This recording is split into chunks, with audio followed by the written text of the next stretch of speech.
नमस्कार। जैसे कि आपको पता है कि होली का त्यौहार आ चुका है और ऐसे में लोगों को बहुत से सवाल हैं जहाँ पर कन्फ्यूजन भी बहुत सारी है कि इस बारी होली किस तारीख को मनाई जाएगी। तो मेरे साथ पंडित नीरज शर्मा जी मौजूद हैं जिनसे हम पूछेंगे पहला सवाल ही कि पंडित जी इस बारी होली किस तारीख पे मनाई जाएगी। आप सभी को मेरा सादर नमस्कार। मैं भगवान से प्रार्थना करूंगा कि आप सबके घरों में खुशियां आएँ और होली का पावन अवसर है उस पर सबके घरों में खुशियां बरसे। मेरा नाम नीरज शर्मा है और मैं एच ब्लॉक राम मंदिर में कार्यरत हूँ। अभिषिप्ति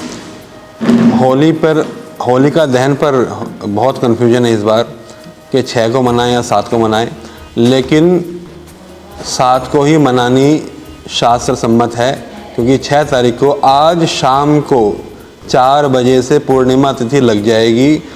कायदे से आज ही बननी चाहिए थी क्योंकि पूर्णिमा तिथि जब वो मिलन में होती है, तिथि प्रदोष में लग जाती है, तब उस दिन होलिका दहन किया जाता है। लेकिन आज शाम को 4:17 पे ही भद्रा भी लग जाएगी और सबसे पहला नियम होलिका दहन का होता है कि भद्रा नहीं होनी चाहिए। भद्रा अशुभ काल है और ये सुबह 5 बजे तक रहेगा। इसलिए होलिका दहन कल करना यानी 7 तारीख को करना ही शास्त्र सम्मत रहेगा और उसी दिन सबको करना चाहिए। उसका मुहूर्त शाम को 6:20 से लेकर के रात्रि 8:09 बजे तक रहेगा। तो जैसे कि आपने बताया पंडित जी की होली का दहन जो करना चाहिए उसके लिए क्या क्या स्थितियाँ लगती है, क्या क्या आपको करना चाहिए, उसके बारे में कुछ लोगों को बताएंगे। होलिका दहन पे पहले के ज़माने में तो ये होता था कि भाई 2-3 हफ्ते पहले ही लोग लकड़ियाँ इकट्ठा करना शुरू कर देते थे, पत्ते, सूखे पत्ते इकट्ठे करते थे और होलिका दहन वाले दिन सबका बना करके पिरामिड सा बना करके उस पर पूजन पाठ करके अग्नि प्रज्वलित कर ली जाती है। ऐसा माना जाता है कि दोपहर के समय पूजा करते समय ये प्रार्थना करनी चाहिए कि हमारे सारे दोष, हमारी सारी जो भी बुराइयां हैं, हमारी सारी जो भी दुख हैं वो सब होलिका में जल करके भस्म हो जाएं और भगवान हमारे घर में केवल सुख शांति का प्रकाश करे। तो दोपहर के समय सभी महिलाएं सुहागनें सब जा कर के होली का पूजन करती हैं, उसकी परिक्रमा करती हैं, सूत लपेटती हैं, कच्चा धागा लपेटा जाता है और शाम के समय सभी जन मोहल्ले के निवासी, सभी आस पड़ोस के लोग सभी इकट्ठा होकर के और होलिका दहन कर दिया जाता है। जी पंडित जी, अब मेरा आपसे एक सवाल होगा कि जैसे होली का दहन तो सबको पता है कि रंगों का है, प्यार का त्यौहार है, लेकिन उसकी शुरुआत कब हुई, आप ये हमें थोड़ा बता सकते हैं। देखिए, होलिका दहन तो ये कथा बहुत प्रचलित है कि पुरातन काल में एक राजा था, राक्षस राजा था हिरण्यकश्यप, और हिरण्यकश्यप इतना अत्याचारी था कि वो अपने आप को ही भगवान मानता था। उसका बेटा प्रहलाद, उसने भगवान विष्णु की पूजा शुरू की। उसकी भक्ति बचपन से, माँ के पेट से ही वो भक्ति लेकर के आया था। हिरण्यकश्यप को ये बात बिल्कुल भी पसंद नहीं थी और अपने बेटे को बड़ा समझाया, गुरुकुल में भी भेजा, कई तरह के प्रपंच किए, लेकिन प्रहलाद जी नहीं माने और भगवान की भक्ति में लगे रहे। हिरण्यकश्यप भगवान विष्णु को अपना शत्रु मानता था। अब एक समय जो समझा के हार गया तो उसने शुक्ल अष्टमी से लेकर के फागुन शुक्ल पूर्णिमा तक प्रहलाद जी को मृत्यु तुल्य कष्ट दिए, इतने दुख दिए, उनको जान से मारने की कोशिश की, लेकिन भगवान ने हमेशा बचाया। तो ये 8 दिन को होलाष्टक कहते हैं। इसलिए हमारी मान्यता है हिंदू धर्म में कि होलाष्टकों में कोई भी शुभ काम नहीं किया जाता, सिर्फ प्रहलाद जी के कारण के उनको इन दिनों में बड़े कष्ट उन्होंने झेले थे। हम कोई भी शुभ काम जैसे गृह प्रवेश हो गया, मुंडन संस्कार हो गया, शादी ब्याह की बात करना तक भी हम इन होलाष्टक में नहीं करते, इसलिए इसको अवॉइड किया जाता है। अब हिरण्यकश्यप उसको कष्ट देते देते हार गया प्रहलाद जी को। उसकी बहन होलिका आई और कहती, भैया तुमसे नहीं होगा, मैं इसको चिता पर लेकर के बैठती हूँ, मुझे वरदान है कि अग्नि मुझे जला नहीं सकती, मैं इसको चिता पर लेकर के बैठूंगी तुम्हारे पुत्र को और तुम अग्नि प्रज्वलित करना, मैं तो बच जाऊंगी, तुम्हारा बेटा ये जो है जिससे तुम दुखी हो, जो विष्णु का भगत है, ये जल करके भस्म हो जाएगा। लेकिन चमत्कार हुआ, होलिका प्रहलाद जी को लेकर के बैठी, होलिका तो जल गई, लेकिन भक्त प्रहलाद के प्राण भगवान ने बचा लिए, वो सुरक्षित बाहर निकल आया चिता में से। तब से ये होलिका दहन का जो परंपरा है तब से चली जाती है। उसके बाद सभी जानते हैं कि खंबे से नरसिंह भगवान प्रकट हुए और हिरण्यकश्यप का संहार किया, उसका उद्धार कर दिया, उसका जीवन समाप्त कर दिया और भक्त की रक्षा करी।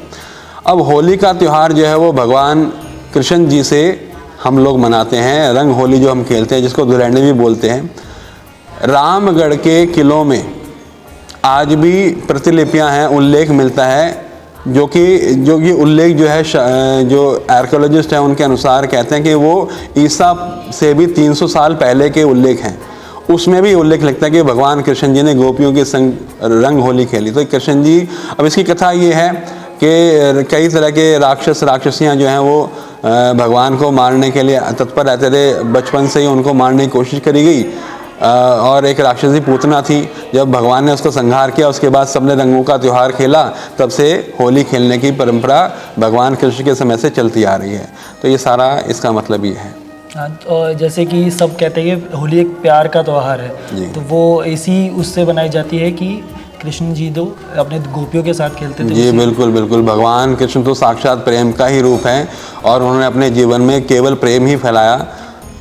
युद्ध भी उनको मजबूरन करना पड़ा, क्योंकि बातों से प्यार से कोई माना ही नहीं। तब अंतिम जो निर्णय था वो युद्ध का था। लेकिन भगवान एक प्रेम का रूप है। उन्होंने सारा, आज भी देख लो सारी दुनिया में जो इस्कॉन मंदिर हो गया और कृष्ण मंदिर है, सब प्रेम का ही संदेश देते हैं। तो एक प्रेम की मूर्ति रहे हैं, प्रेम के अवतार रहे हैं। भगवान के कारण ही हम ये इसको प्रेम का त्यौहार भी मानते हैं।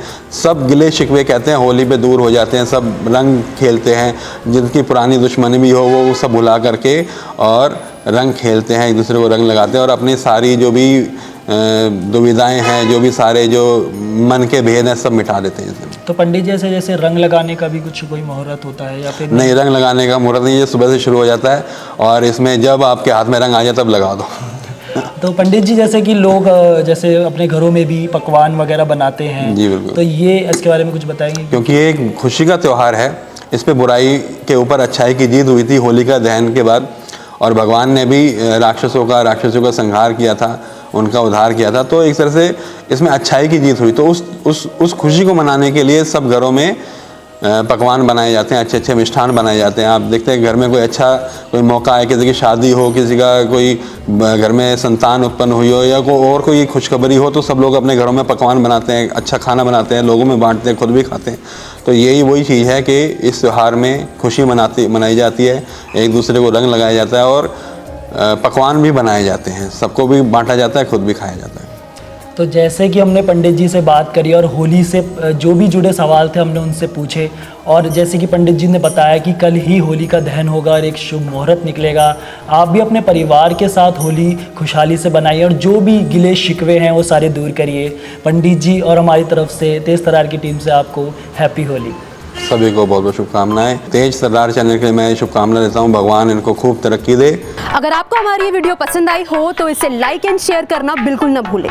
इसके साथ ही हमारे चैनल को जरूर सब्सक्राइब करें और हाँ, बेल आइकन भी जरूर दबाएं ताकि दिल्ली से जुड़ी तमाम खबरों की नोटिफिकेशन सबसे पहले आप तक पहुंचे।